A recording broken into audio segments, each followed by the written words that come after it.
everyone, Monique here, Little Gems Jewelry Canada. Today I'm going to show you how to use your 1.5 millimeter eye pin maker or eye pin pliers.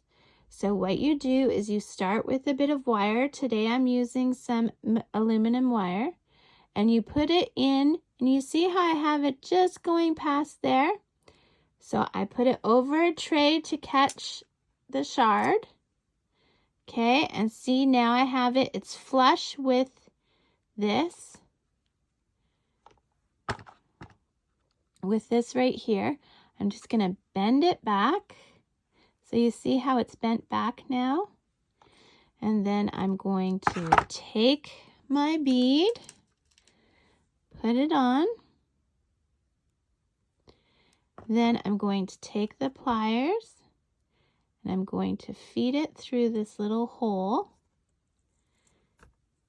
Now I want to turn it, so see how my opening on this side is over here, and I want it right up against this part of the pliers, and then I'm going to cut it, and then I'm just going to give it a little bend.